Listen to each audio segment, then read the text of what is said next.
খুবই অল্প খরচে আর অল্প সময়ে এরকম নাস্তা কে না চায়। বাচ্চাদের স্কুল টিফিনে কিংবা সকালে ব্রেকফাস্টে বা বিকালে চায়ের সঙ্গে আড্ডায় বেশ জমে যাবে। এই নাস্তাটা বানাতেও কিন্তু খুব সহজে বানিয়ে নিতে পারবেন।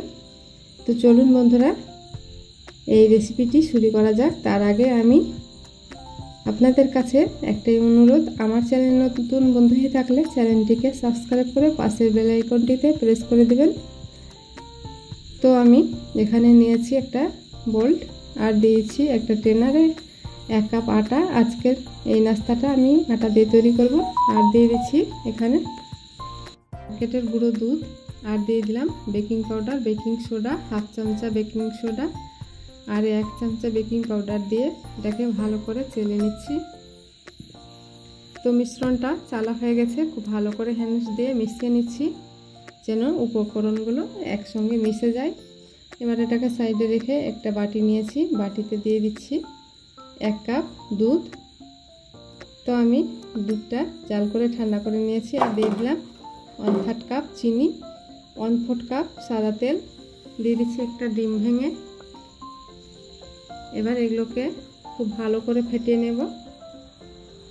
আমি 1.5-2 মিনিটের মতো খুব ভালো করে ফেটিয়ে নিয়েছি। যতক্ষণ দেখবেন যে একটু সাদা ভাব হয়ে আসছে তখন কিন্তু বুঝতে হবে যে ডিমটা ফেটানো হয়ে গেছে, চিনিটাও খুব সুন্দরভাবে গলে গেছে।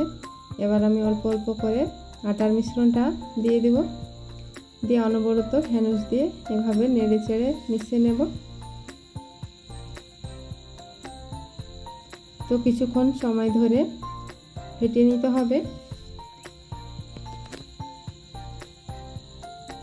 তো সম্পূর্ণ আমি আটাটা দিয়ে দিচ্ছি। আর ব্যাটারের কনসিস্টেন্সিটা আপনারা দেখে নিশ্চয়ই বুঝতে পারছেন কতটা ঘনত্ব হয়েছে। তো আমার ফেটানো হয়ে গেছে মিশ্রণটা। এবার আমি এটাকে সাইডে রেখে এখানে নিয়ে নিচ্ছি 2টো বাটি। আজকের এই নাস্তাটা 2টো বাটিতে আমি তৈরি করব। তার জন্য একটু তেল দিয়ে খুব ভালো করে তেলটাকে বাটিতে মাখিয়ে নিলাম। এবার একটু করে আমি এখানে আটা মাখিয়ে নেব। চারিদিকে ঝাঁকে ঝাঁকে মাখিয়ে নিতে হবে, তাহলে কিন্তু কেকটা ব্রেক হওয়ার পর তুলে নিতে সুবিধা হবে। তো একইভাবে 2টো বাটি আমি গ্রিস করে নিয়েছি আর বাকি ময়দাটা ঝেড়ে ফেলে দিয়েছি। আর এদিকে আমি হাফ হাফ করে মিশ্রণ দিয়ে দেবো বাটির মধ্যে। বাটিটাকে সম্পূর্ণ ভরে দেওয়া যাবে না, একটু ফাঁক রেখে কিন্তু ভরতে হবে, নইলে পরে কিন্তু ব্রেক হওয়ার পর ফুলে ডাবল হয়ে যাবে। তো একটু ফাঁকা রাখতে হবে, না হলে কিন্তু বাটি উপটে পড়ে যেতে পারে। তো আমি যে মাপে মিশ্রণটা করেছিলাম আমার 2টা বাটিতেই সম্পূর্ণ হয়েছে। আর এরকম প্যান চাপিয়ে আগে থেকে গরম করে নিয়েছি।